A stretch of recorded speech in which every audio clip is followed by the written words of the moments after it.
Welcome to another episode of Boom and Bust. I am your host, Tony Clement. I am here at the News Forum where all voices matter.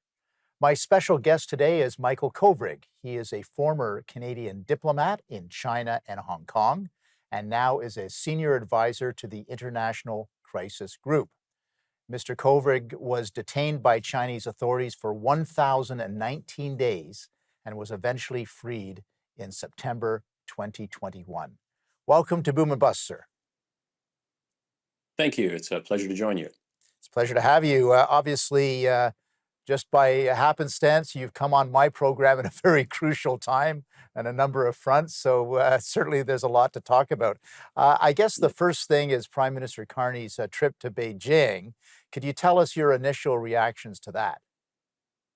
Sure. So look, this was the first Canadian prime ministerial visit to China since 2017. That by itself was impactful after years of diplomatic freeze and economic retaliation, right?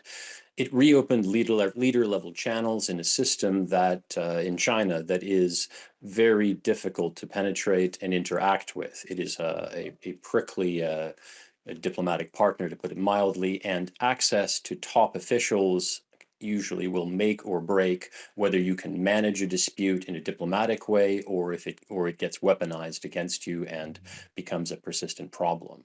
So Carney's trip to China didn't reset the relationship, but it did narrow risk by restoring those communications, creating or reviving a whole set of dialogue mechanisms. But that doesn't mean that it resolved any of the underlying conflicts. So, from your perspective, what it sounds like is that sort of a low degree of solving some of the issues between Canada and China. Not a lot of those were solved, but there were obviously some aspect of trade agreements, those kinds of things. Do you want to comment on that? Yeah, sure. So, look, the timing mattered, right? 8 years without a stable senior dialogue left Ottawa exposed to sudden targeted coercion against farmers, exporters, and firms with no escalation ladder to try to manage those kinds of disputes. At the same time, China itself is recalibrating toward middle powers because it's under pressure from the United States. It has economic problems at home.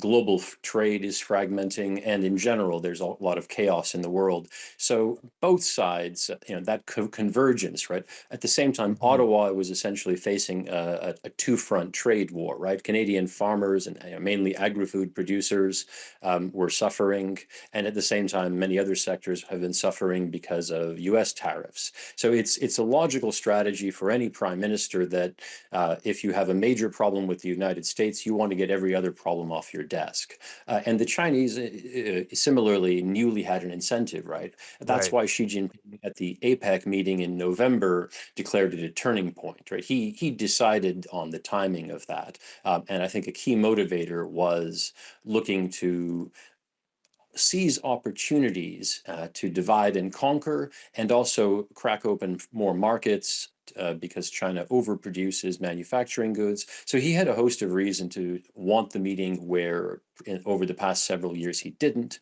And then the arrival of a new prime minister, I mean, in that sense, it could have been, in theory at least, any new prime minister, Hmm. Hmm. gave the Chinese a diplomatic fig leaf to say, our problems were with the previous guy. Let's see what we can do with you.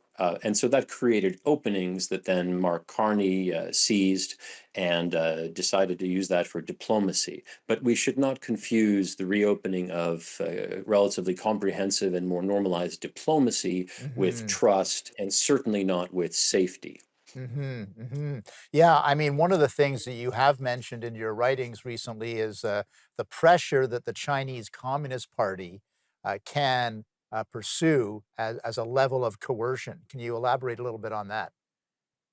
Sure. I mean, the critical difference that one has to understand, dealing with China is not like dealing with any other country. First, obviously, there's scale. It's the second largest economy in the world. There are more people living in China today than there were on planet Earth in the 19th century.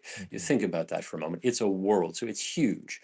And so, invariably, in any bilateral relationship, it's like arm wrestling with somebody whose arm is 3 times the size of yours. It's a challenge, and so it's got the scale advantage. But the other critical distinction. So China, because of its scale, is always going to be a challenging country for a smaller country like Canada to deal with. The critical difference, though, is the Leninist, bureaucratic, authoritarian party state, the Chinese Communist Party, and the state that it controls, Right. that makes it highly distinctive. It doesn't operate the way democracy operates, Michael, and it has. I'm gonna cut you off there. We Okay, just have to go to sure. commercial break. Very important point, though. We'll get right back to it after these commercial messages.